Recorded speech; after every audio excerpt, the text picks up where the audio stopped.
Study IQ IAS, अब तैयारी हुई अफोर्डेबल। नमस्कार दोस्तों, स्वागत है आप सभी का स्टडी IQ में। मैं हूं आपका दोस्त राहुल सायगांवकर।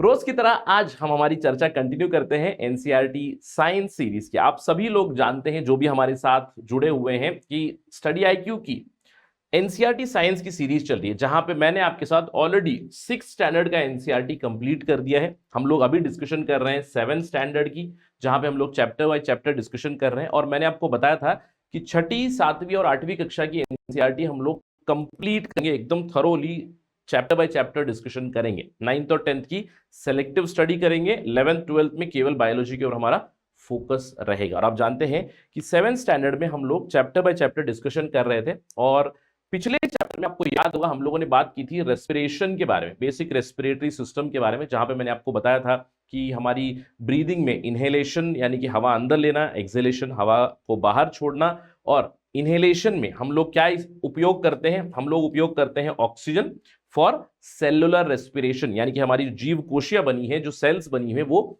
ऑक्सीजन का इस्तेमाल करेगी, ग्लूकोज को ब्रेक डाउन करेगी और हमें एनर्जी देंगी। और इसका वेस्ट प्रोडक्ट क्या निकलता है, वो होता है कार्बन डाइऑक्साइड। इसीलिए ऑक्सीजन हम लोग अंदर लेंगे, कार्बन डाइऑक्साइड हम लोग बाहर छोड़ेंगे। ये हम लोगों ने एस्टैब्लिश किया था। और मैंने आपको बताया था कि सेलुलर रेस्पिरेशन के लिए जब आप ब्रीद इन करोगे तो ऑक्सीजन हमारी ब्लड में जाएगा और हमारी ब्लड से यूटिलाइज होगा, अलग अलग सेल्स तक पहुंचेगा, वहां पे यूटिलाइज होगा। तो आज हम लोग यही समझेंगे कि ये जो रेस्पिरेशन करते हैं, इसको हम लोग एंड एंड तक कैसे लेकर जाते हैं, यानी कि ऑक्सीजन कार्बन डाइऑक्साइड कैसे जाता है एंड तक। तो हम लोग समझने वाले हैं आज transportation in animals and plants के बारे में। अब ट्रांसपोर्टेशन में हम लोग यहां पे एक भाग बात करेंगे सर्कुलेटरी सिस्टम के बारे में, यानी कि खून के बारे में, ब्लड के बारे में। इसके अलावा हम लोग एक्सक्रीटरी सिस्टम के बारे में बात करेंगे, क्योंकि ट्रांसपोर्टेशन ऑफ वेस्ट भी होना है हमारे बॉडी से, और उसी तरह से प्लांट्स के अंदर किस तरह से ट्रांसपोर्टेशन होता है, ये भी हम लोग बात करेंगे। तो थोड़ा सा लंबा डिस्कशन हो सकता है, राइट। चलिए, without any delay let us begin the class. लेकिन उससे पहले आपको ध्यान रखना है कि हमारा बैच 4 स्टडी IQ का फाउंडेशन बैच 4 क्लोज हो रहा है 28 फरवरी को। ऑल्दो इसकी क्लासेस शुरू हो चुकी हैं, केवल ओरिएंटेशन सेशन हुआ है। अगर पहली कुछ क्लासेस भी हैं तो आपको उसके रिकॉर्ड सेशन मिल जाएंगी, बट आपके पास अभी भी मौका है इसको एडमिशन कराने का। इस पे अगर आप यहाँ पे बैच 4 में ज्वाइन हो जाएंगे तो आप यूपीएससी प्रिपरेशन का सबसे कॉम्प्रिहेंसिव और सबसे अफोर्डेबल प्रोग्राम आप इसके लिए एनरोल करोगे। सबसे कॉम्प्रिहेंसिव क्यों है? क्योंकि हमारा जो प्रोग्राम है वो एक 10 महीने का प्रोग्राम है, जहां पे आपका शेड्यूल बना है, हर दिन क्लास चलेंगी। क्लासेस डायरेक्टली आप घर पे अटेंड कर सकते हो, कहीं पे शिफ्ट होने की जरूरत नहीं। 1-to-1 मेंटरशिप मिलेगी हमारे यहाँ पे, एक मेंटर आपके साथ रहेंगे through out your journey. Retired bureaucrat से आप डिस्कशन कर सकते हो। हर एक मॉड्यूल समाप्त होने के बाद हमारी MCQ प्रैक्टिस होती है। सक्सेस इन प्रीलिम्स प्रोग्राम भी चलता है, करंट अफेयर्स प्रोग्राम चलते हैं, सब सारी चीजें आपको मिलेंगी। You will get a lot of benefits from this, और ये सारी चीजें आपको केवल इस प्राइस में मिलेगी 18,999। लेकिन इस डिस्काउंटेड प्राइस को अगर आपको पाना है तो आपको मेरा कोड इस्तेमाल करना पड़ेगा, राहुल लाइव। तो जल्द से जल्द एनरोल करें 28 फरवरी से पहले। सी यू इन द क्लास। चलिए चलते हैं आज के टॉपिक पे। आज के टॉपिक में हम लोग बात करने वाले हैं ट्रांसपोर्टेशन, और हमारी बॉडी में सबसे मेन ट्रांसपोर्ट सिस्टम है हमारा सर्कुलेटरी सिस्टम। और इस सर्कुलेटरी सिस्टम को पहली बार ढूंढ निकाला था एक साइंटिस्ट है, विलियम हार्वी करके। उन्होंने डिस्कवर किया था कि ह्यूमंस में ब्लड सर्कुलेट होता है, यानी कि हमारे बॉडी में, हमारी रगों में खून दौड़ रहा है, और खून हमारी बॉडी में हर जगह सर्कुलेट हो रहा है। इसीलिए हमारा जो सर्कुलेटरी सिस्टम है, इसे हम लोग क्लोज्ड सर्कुलेटरी सिस्टम कहते हैं। क्लोज्ड, अब क्लोज्ड का मतलब क्या है कि आपका जो खून है, वो खून आपकी जो रगों में, यानी कि आपकी जो आर्टरी से, वेन से, कैपिलरी से, उसके बाहर कभी नहीं निकलेगा। यानी कि हार्ट से जब भी वो पंप होगा तो आपकी जो कोशिका है उसके अंदर, उसके बाहर नहीं निकलेगा।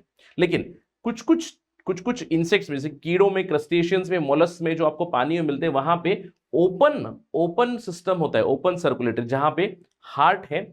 हार्ट आपका जो ब्लड पंप इन करेगा, वो सारा का सारा ब्लड एक जगह पे जाएगा, ब्लड फिल्टर आउट हो जाएगा, फिर वापस हार्ट पे पहुंचेगा। कुछ इस तरह की सिस्टम है। लेकिन हमारे यहाँ पे ऐसा नहीं होता है। हमारे यहाँ पे एक डबल सर्कुलेटरी सिस्टम बना हुआ है, यानी कि हार्ट खून को पंप करेगा। खून का क्लीनिंग कौन करता है? खून का क्लीनिंग करता है, जैसे लंग्स में क्लीनिंग हो रही है, लंग्स में गैस एक्सचेंज हो रहा है, किडनीज में आपका खून प्योर हो रहा है, यानी कि आपके खून में से गंदगी बाहर निकल रही है किडनीज में। तो हमारे यहाँ पे कभी भी इन इन सिस्टम से, यानी कि आर्टरीज, वेन्स एटसेट्रा से खून आपका नहीं निकलेगा, it's a close system, right. अब यहां पे अगर हम लोग बात करें हमारे सर्कुलेटरी सिस्टम में, हमारे यहाँ पे ट्रांसपोर्टेशन कैसे होता है, जैसे मैंने आपको बताया, हम लोगों ने खाना खाया,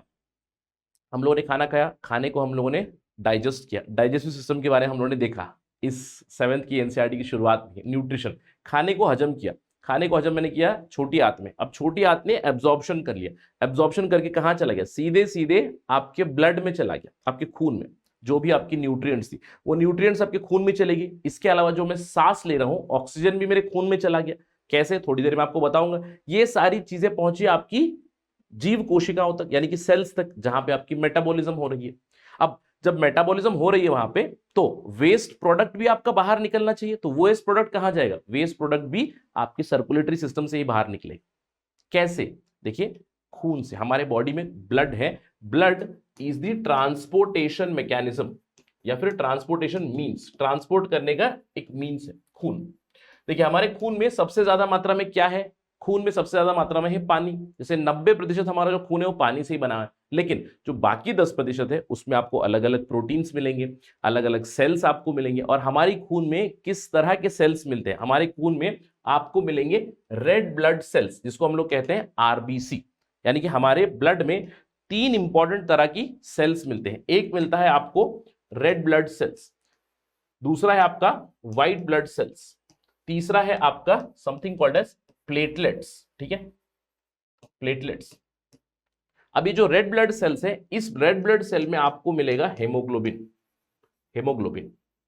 ये जो हेमोग्लोबिन है यही आपकी मदद करेगा ट्रांसपोर्ट करने के लिए ऑक्सीजन और कार्बन डाइऑक्साइड, जो आपने इनहेल किया था पिछले सेशन में, हम लोगों ने देखा था इनहेल करते हैं, एक्सहेल करते हैं और ऑक्सीजन का इस्तेमाल करते हैं। तो ये जो खून के अंदर हमारा हेमोग्लोबिन है ये ऑक्सीजन के साथ एक रिवर्सिबल रिएक्शन करेगा, कार्बन डाइऑक्साइड के साथ भी रिवर्सिबल रिएक्शन करेगा, यानी कि अलग अलग हेमोग्लोबिन के जो मॉलिक्यूल्स है वो, कुछ हेमोग्लोबिन के मॉलिक्यूल्स ऑक्सीजन के साथ रिएक्ट करेंगे ऑक्सी हेमोग्लोबिन बनने के लिए, ऑक्सी हेमोग्लोबिन बनने के लिए, और कुछ हेमोग्लोबिन है जो कार्बन डाइऑक्साइड के साथ रिएक्ट करेंगे, रिवर्सिबली रिएक्ट करेंगे टू क्रिएट कार्बोक्सी हेमोग्लोबिन, और ये आपको पूरा लंग्स तक लेकर जाए, पूरा आपके फेफड़ों तक आपका खून चलेगा, फेफड़ों से खून बहेगा, आपकी ब्लड तो पूरी बॉडी में सर्कुलेट करेगा, मतलब आपकी बॉडी में से हर जगह कार्बन डाइऑक्साइड निकलना है, ऑक्सीजन पहुंचाना है सेल तक। तो हमारे बॉडी में कुछ इस तरह का सिस्टम बना हुआ है, आरबीसी से हम लोग ये सारी चीज करवा पाते हैं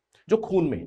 इसके अलावा हमारे खून में डब्ल्यूबीसी है, जिसको हम लोग व्हाइट ब्लड सेल्स कहते हैं। आरबीसी मतलब red blood cells, WBC white blood cells. White blood cells हमारी इम्यून सिस्टम का भाग है, यानी कि अगर कोई foreign material, foreign cell, bacteria, virus मुझ पे अटैक करेगा तो इमीडिएटली डब्ल्यूबीसी उसको नहीं छोड़ेगा। इसके अलावा हमारी बॉडी में प्लेटलेट्स भी हैं। अब ये प्लेटलेट्स का काम क्या होता है, प्लेटलेट्स में मोस्टली विटामिन की काफी होता है। प्लेटलेट्स का काम क्या होता है, यहां पे बूझो सवाल पूछता है, बूझो ने देखा कि जब मुझे कटा है तो खून जम जा रहा है, जैसे ही खून बाहर आया तो खून जम जा रहा है। ये खून जम क्यों रहा है, क्योंकि हमारे खून में प्लेटलेट्स है। और प्लेटलेट्स का काम क्या होता है, प्लेटलेट्स का काम होता है ब्लड को क्लॉट करवाना। जैसे कि मैंने आपको बताया हमारी बॉडी में जो खून है मोस्टली 90% पानी है, इसके अलावा सेल्स होते हैं। आरबीसी, जिसको हम लोग एरिथ्रोसाइट भी कहते हैं, ऑल्दो इसको ध्यान रखने की जरूरत नहीं है, आपको एडवांस चीजें बता रहा हूं, आगे वाले क्लासेस में ये सारी चीजें आपको पता चलेंगी। आरबीसी, डब्ल्यूबीसी, अलग अलग डब्ल्यूबीसीज, एंड देन आपकी प्लेटलेट जिन्हें हम लोग थ्रोम्बोसाइट्स कहते हैं। तो ये है ब्लड, हमारा ट्रांसपोर्ट मीन्स, ट्रांसपोर्ट मैकेनिज्म। अब सवाल है कि ट्रांसपोर्ट हो कहां से रहा है, किन चीजों से ट्रांसपोर्ट हो रहा है। इसको ट्रांसपोर्ट होने के लिए कुछ नलियां बनी है, कुछ पाइप्स बनी है, हमारी बॉडी में पूरी पाइपलाइन बनी हुई है, क्योंकि जो हमारा दिल है, दिल खून को पंप कर रहा है, जिसकी वजह से पूरे के पूरे बॉडी में हमारे खून पहुंच रहा है। अब ये खून कैसे पहुंचेगा, ऐसा तो नहीं है खून आपके बॉडी में हर जगह ही मिलेगा, नहीं, आपकी कुछ कुछ रक्त कोशिकाओं में मिलेगा, जिसे हम लोग कहते हैं आर्टरीज, वेन्स और कैपिलरीज। हमारी बॉडी में एक कनेक्टिंग सिस्टम बना है, जो पहला अगर आपने इमेज ऑब्जर्व किया होगा, यहाँ पे आप देख सकते हो अलग अलग वेन्स, अलग अलग आर्टरीज का यहाँ पे डिटेल दिया हुआ है। आर्टरीज वो होती हैं जो आपका ऑक्सीजन रिच ब्लड को कैरी करती है, क्योंकि आप जानते हैं कि हमारी बॉडी में कुछ इस तरह का सिस्टम बना हुआ है। मैंने आपको बताया कि हमारी बॉडी में एक ही साथ क्या हो रहा है, अगर हमारी बॉडी है तो हमारी बॉडी के अंदर यू डू नो कि हाफ पार्ट में, यानी कि आपके बॉडी में एक ही साथ ऑक्सीजन रिच ब्लड भी मूव हो रहा है और एक ही साथ कार्बन डाइऑक्साइड रिच ब्लड भी मूव हो रहा है। अब ऑक्सीजन रिच ब्लड से मुझे कहां पहुंचाना है? अलग अलग ऑर्गन्स तक जाना है, अलग अलग सेल्स तक जाना है। क्यों? क्योंकि इन सेल्स को इस ऑक्सीजन को इस्तेमाल करना है, ऑक्सीजन को यूज करना है। ऑक्सीजन को यूज क्यों करना है? क्योंकि मेटाबॉलिज्म होना है। ऑक्सीजन का जब यूज होगा तो बेसिकली ग्लूकोज ब्रेक होगा। ग्लूकोज ब्रेक होने के बाद आपका कार्बन डाइऑक्साइड रिलीज होगा और आपको एनर्जी मिलेगी। ये बेसिक आइडिया है। लेकिन ये जो कार्बन डाइऑक्साइड रिलीज हुआ, इसको भी तो मुझे हटाना है, और यही है आपका कार्बन डाइऑक्साइड रिच ब्लड भी। तो आपके बॉडी में दोनों भी मिलेंगे, ऑक्सीजन रिच ब्लड और कार्बन डाइऑक्साइड रिच ब्लड। तो इसको ट्रांसपोर्ट करने के लिए हमारी बॉडी में जो कोशिकाएं होती हैं, ब्लड वेसल्स जो होते हैं, उन्हें हम लोग कहते हैं arteries. Arteries always carry oxygen rich blood. तो हमारी बॉडी में सभी के सभी ऑर्गन्स को, सेल्स को आर्टरीज पहुंचा देती है हमारा ऑक्सीजन रिच ब्लड, ताकि ऑक्सीजन पहुंचेगा, हमारा मेटाबॉलिज्म चलेगा। मेटाबॉलिज्म होने के बाद जो कार्बन डाइऑक्साइड रिलीज हुआ है, उस कार्बन डाइऑक्साइड को खून के अंदर अब्सॉर्ब करके वेन्स के थ्रू ट्रांसपोर्ट करते हैं हम लोग, वेन्स के थ्रू। वेन्स में आपका carbon dioxide rich blood carry होता है। इसके अलावा क्योंकि हमारा एक क्लोज सिस्टम है, इसलिए आपने देखा कि जहां पे भी ट्रांसफर होना है, जैसे आर्टरी हो गया और वेन्स हो गया, जहां पे भी ट्रांसफर होना है उन्हें हम लोग कहते हैं कैपिलरीज। कैपिलरीज, तो आपको ध्यान रखना है, आर्टरीज आपकी थिक होती है, कैपिलरीज आपकी वेरी थिन होती है, और आपकी वेन्स जो है वो थिन होती है। यानी कि सबसे थिक ये, सेकंड थिकर ये, और थर्ड ये आता है। कैपिलरीज बहुत ही थिन होती है, समझ लीजिए एक सिंगल सेल का एक लेयर बना हुआ है जिससे कि खून ट्रांसपोर्ट हो। लेकिन आर्टरी हमेशा थिक होनी है। क्यों? क्योंकि भैया खून पंप कर रहा है, खून पंप कर रहा है, इसका मतलब है उसके अंदर प्रेशर से खून जा रहा है ना, प्रेशर से खून जा रहा है, इसीलिए आर्टरीज थोड़ी सी थिक होती है। ठीक है, ये आपको ध्यान रखना है। तो आर्टरीज में हमारा ऑक्सीजन रिच ब्लड या फिर ऑक्सीजनेटेड ब्लड, वेन्स में कार्बन डाइऑक्साइड रिच ब्लड या फिर डीऑक्सीजनेटेड ब्लड। लेकिन हमारी बॉडी में केवल एक आर्टरी है, एक वेन है, यानी कि दो ऐसी चीजें जहां पे इंटरचेंज हो चुका है, जहां पे पल्मोनरी आर्टरी जो है, पल्मोनरी आर्टरी में यू कैरी और our body carries carbon dioxide rich, लेकिन पल्मोनरी वेन में ऑक्सीजन रिच कैरी होता है। केवल ये दो। और मैं आपको क्यों बता रहा हूं? क्योंकि इसके ऊपर एक एमसीक्यू जरूर बन सकता है। Please note this. पूरे बॉडी में अगर आपको समझना है, मैं आपको 4 स्टेटमेंट दूंगा। पहला है, आर्टरीज इन आवर बॉडी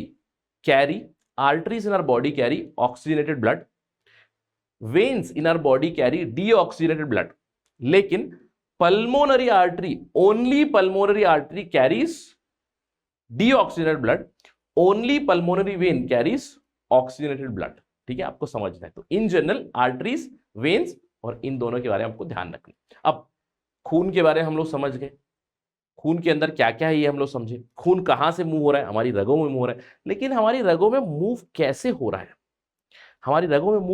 रगों में हमारी मूव हो रहा है इस पंप की वजह से, हमारे दिल की वजह से। हमारा जो दिल है, समझिएगा दिल क्या है? दिल एक्चुअली एक पंप है। ठीक है, अब इमेजिन कीजिएगा आपके घर पे भी एक मोटर या फिर एक पंप होगा। क्या वो 70-80 साल चलेगा? जैसे हमारा एवरेज लाइफ 60 साल, 70 साल। ठीक है, तो 70 साल ये हमारा जो दिल है, पंप है, ये चल ही रहा है।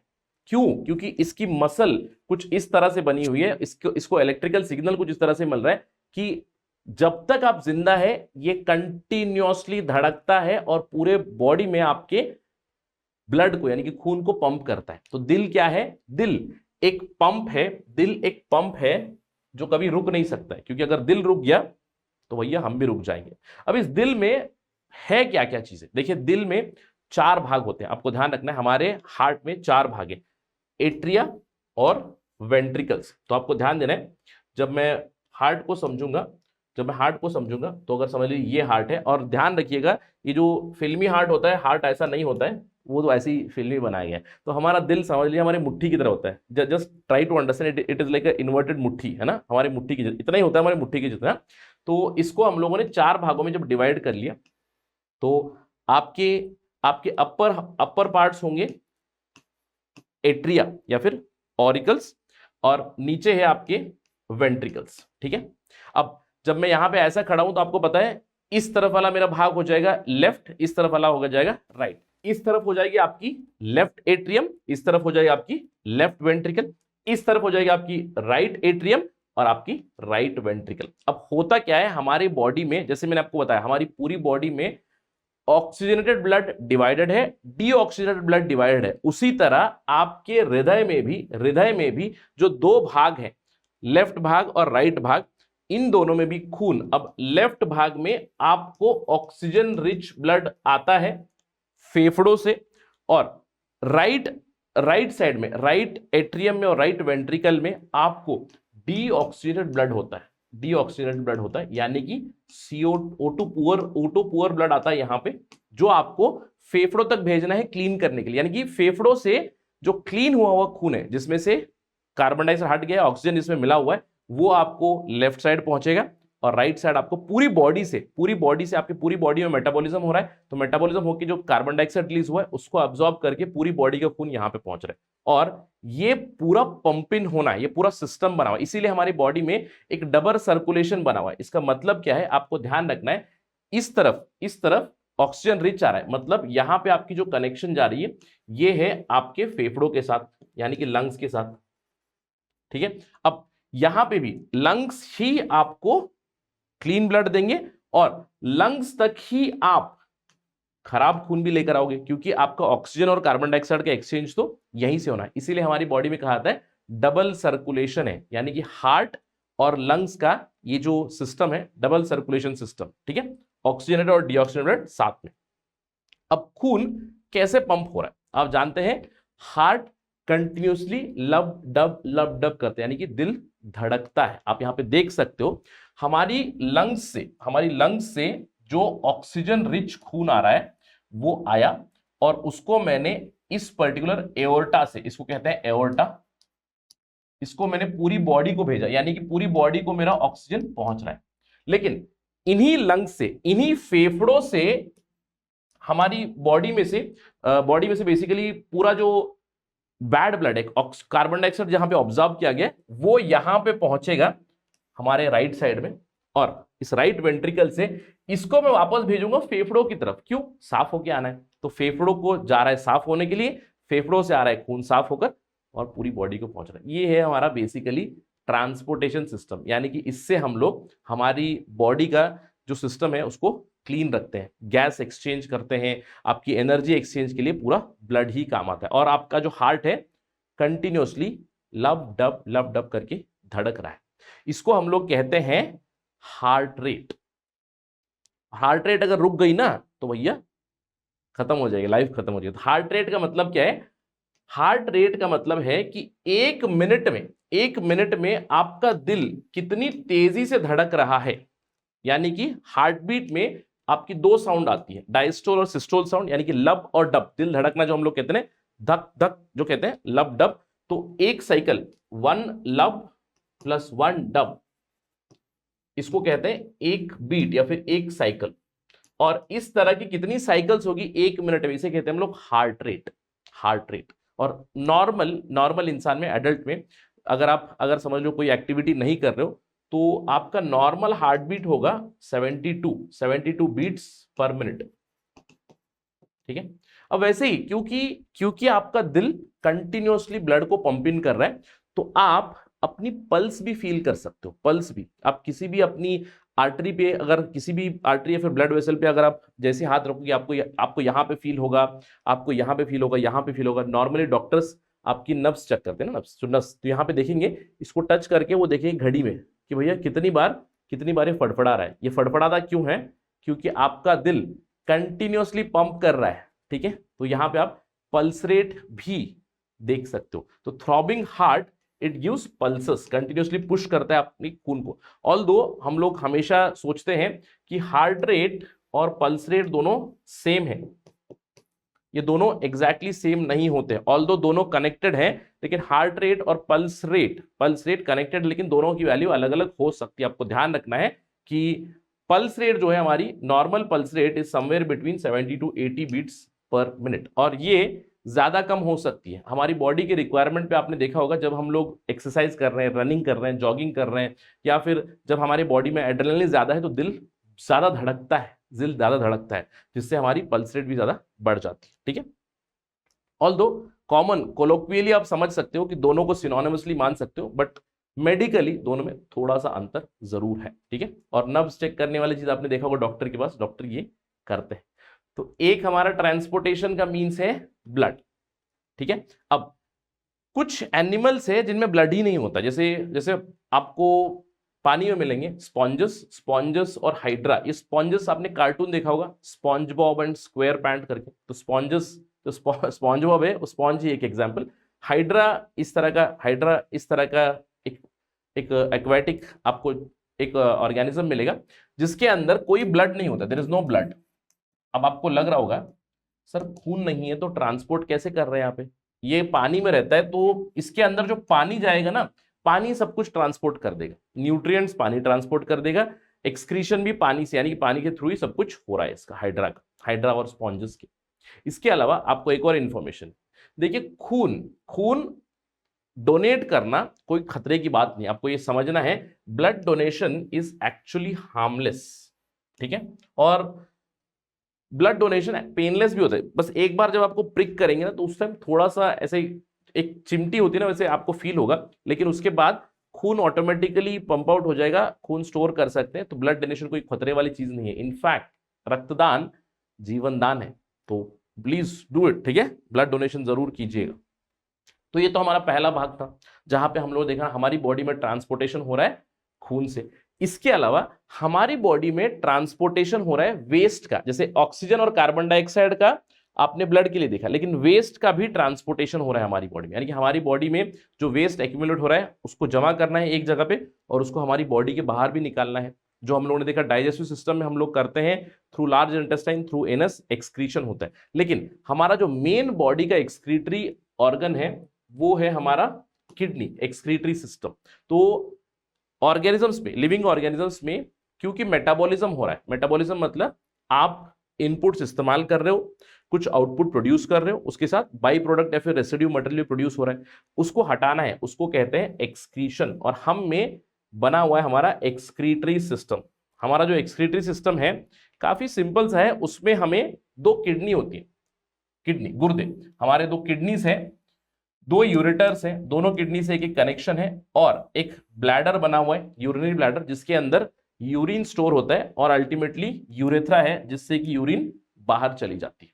अब यहां पे आपको ध्यान देना है, हमारी जो ट्रांसपोर्टेशन जो मेन मीन्स थी वो थी ब्लड थी, करेक्ट।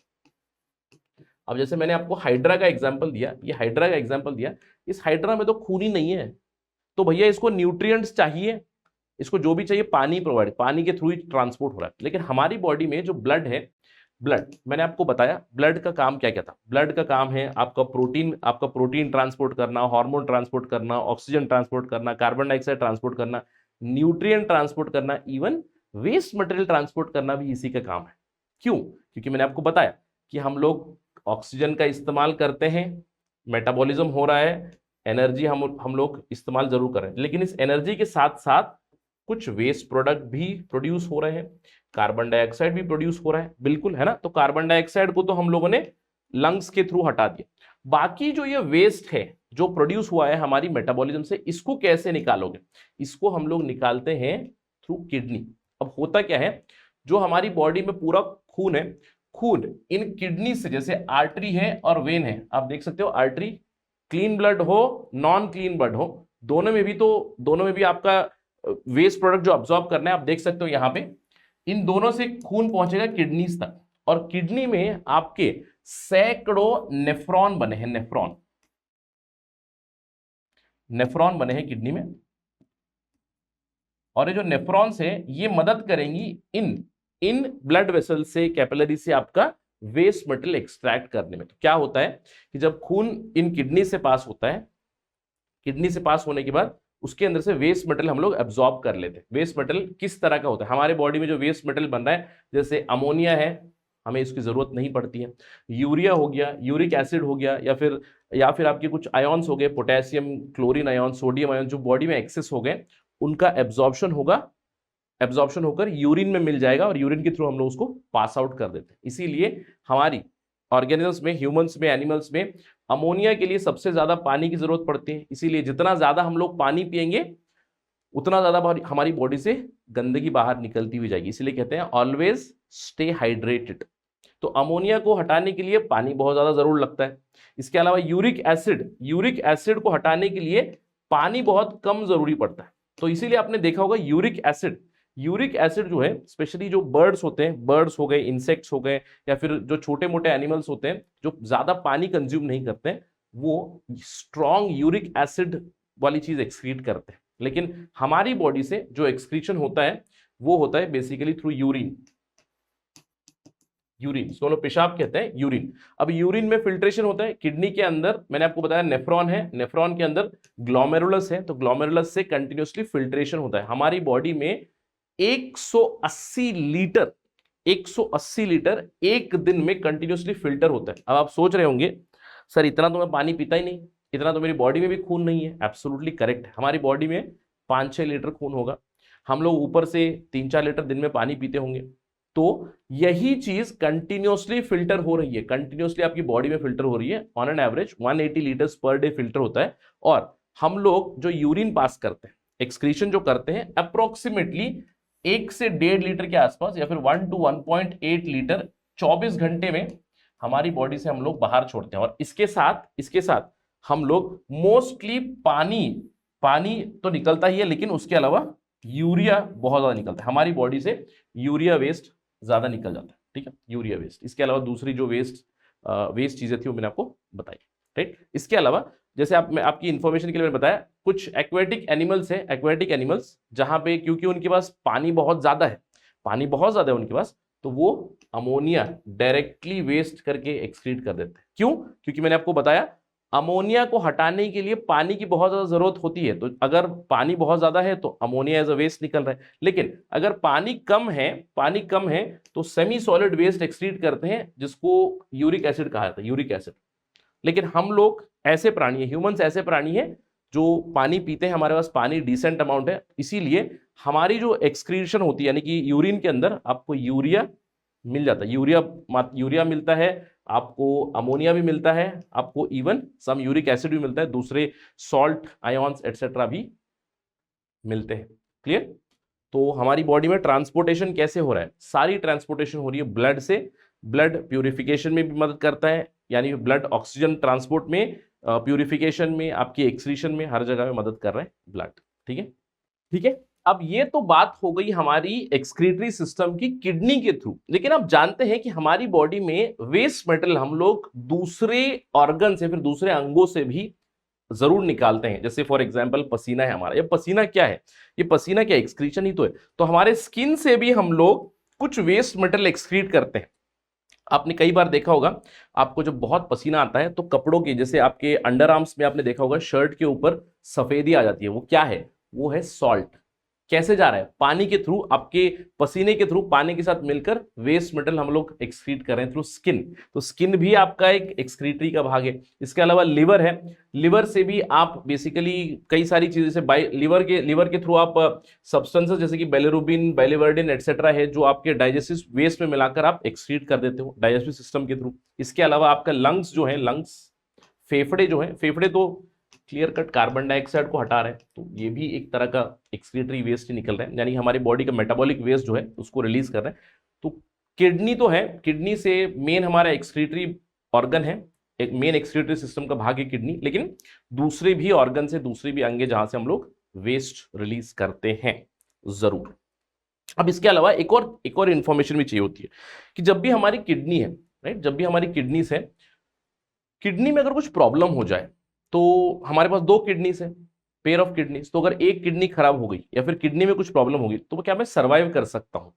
यस, हम लोग सर्वाइव कर सकते हैं। अब कैसे कर सकते हैं? आजकल हम लोगों ने मेडिकल एडवांसमेंट लाई है, जिसको हम लोग कहते हैं प्रोसेस ऑफ डायलिसिस। ठीक है, डायलिसिस, ये आपने सुना होगा डायलिसिस। अब डायलिसिस में किया क्या जाता है? डायलिसिस से आप इवन एक किडनी पे सर्वाइव कर सकते हो, या फिर आपकी दोनों किडनीज भी फेल हो जाए तब भी आप डायलिसिस पे सर्वाइव कर सकते हो। क्यों?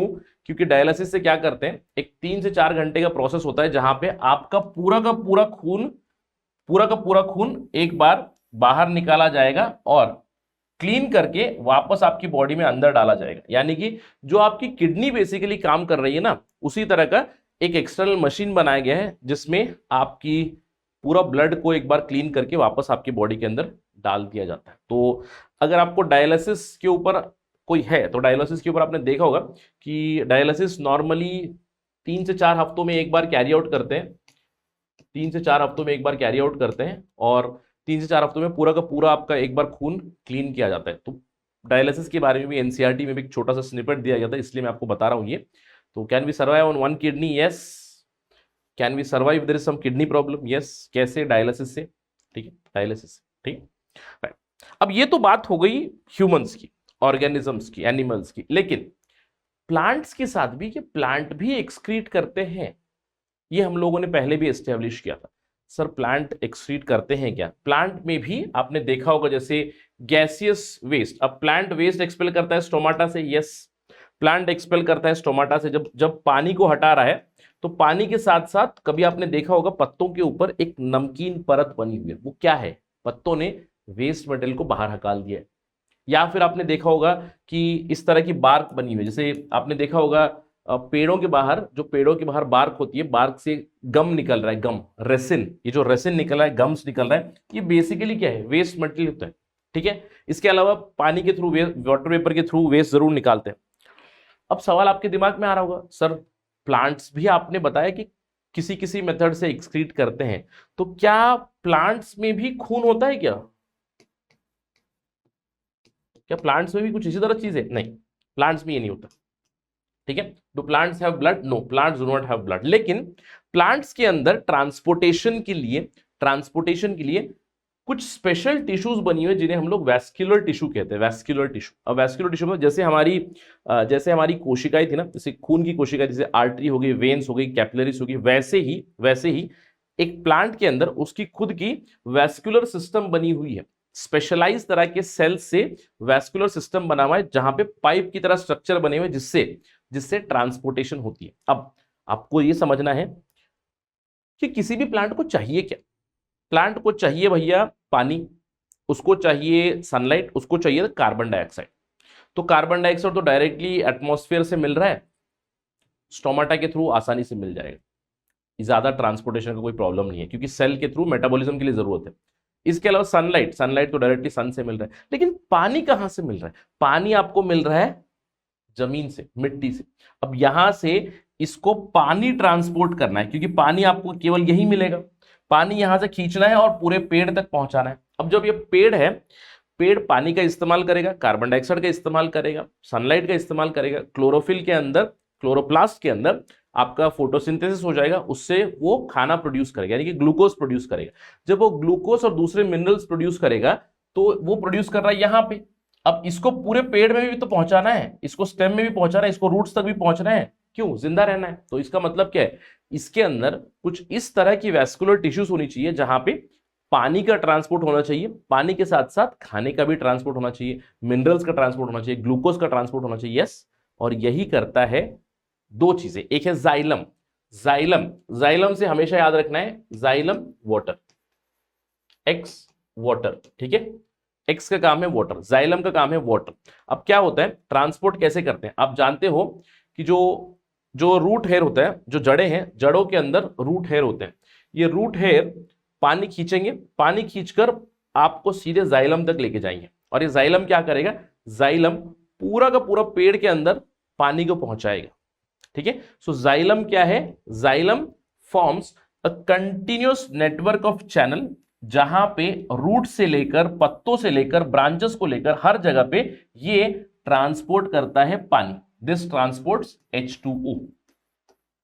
ठीक है, जाइलम। अब पानी तो पहुंच गया, पानी पहुंच गया, कार्बन डाइऑक्साइड तो बाहर से मिल रहा है, सनलाइट भी इसको सूरज से मिल रहा है, खाना इसने प्रोड्यूस किया। तो खाना जो प्रोड्यूस कर रहा है, खाने को भी तो मूवमेंट करवाना है, और उसके लिए होता है phloem. Phloem is also called as food transportation vessel. Food transport vessel हम लोग इसको कहते हैं।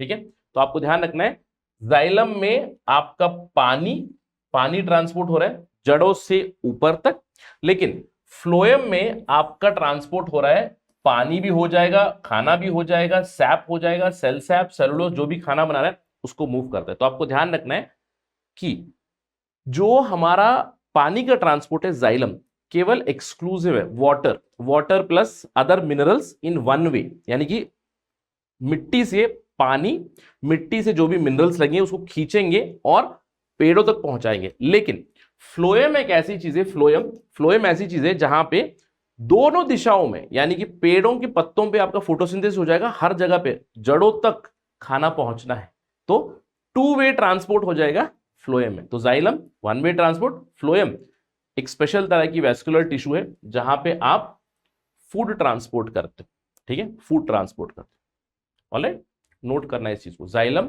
और फ्लोएम।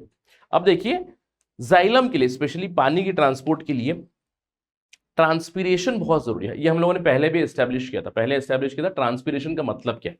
ट्रांसपीरेशन का मतलब है पत्तों से पानी निकल जाना, पानी का वेस्ट निकल जाना बिकॉज ऑफ सनलाइट या फिर because of temperature, it is called as transpiration. और मैंने आपको बताया था ट्रांसपीरेशन कैसे होता है, ट्रांसपीरेशन क्यों होता है, आपको मैंने बताया था स्टोमाटा की वजह से, स्टोमाटा की वजह से आपका गैस ट्रांसफर हो जाएगा, इसीलिए गैस ट्रांसफर के साथ साथ आपका पानी का लॉस भी हो जाएगा। पत्तों से आपने कई बार देखा होगा, पत्तों से बहुत ज्यादा पानी लॉस हो जाता है, ट्रांसपीरेशन लॉस होता है एज वेपर। अब ये एक्सपेरिमेंट हम लोगों ने पहले किया था छठी कक्षा में। अगर आपने एक पेड़ के ऊपर इस तरह का एक प्लास्टिक बैग रख दिया और इसको धूप में रख दीजिएगा, तो आपने देखा होगा क्या होता है कि भैया ये पॉलीथीन बैग के अंदर पानी दिख जाता है, इसका मतलब है वेपर बना हुआ, तो पानी वेस्ट हो रहा है। अब आपको समझना है ट्रांसपीरेशन केवल पानी की वेस्टेज नहीं होती, ट्रांसपीरेशन का बहुत ही इंपॉर्टेंट एक फंक्शन है जो कनेक्टेड है जाइलम के साथ। कैसे? देखिए ट्रांसपीरेशन जो मैंने आपको बताया, प्लांट्स पानी ऑब्जॉर्ब करते हैं, न्यूट्रिएंट्स ऑब्जॉर्ब करते हैं सॉइल से, यानी कि जमीन से, और इस पानी और न्यूट्रिएंट्स को मुझे पूरा ऊपर तक पहुंचाना है। तो समझ लीजिए प्लांट के अंदर ना कोई दिल है, ना कोई दूसरी मशीन है, ना कोई पंप है कि पानी भैया नीचे से, और कभी कभी तो पेड़ होते हैं 50 फीट 50 मीटर, राइट, 50 मीटर लंबे भी ट्री आपको मिल ही जाएंगे। तो भैया आपने देखा कि इतनी जमीन से लेकर उतना ऊपर तक पानी पहुंचना है, तो कैसे पहुंचेगा? उसके अंदर रोल है ट्रांसपीरेशन का। ट्रांसपीरेशन, अब ये ट्रांसपीरेशन करता क्या है? इसके 3 फंक्शन होते हैं, जैसे कि मैंने आपको बताया, पानी अंदर लेगा रूट से, पानी बाहर जा रहा है पत्तों से।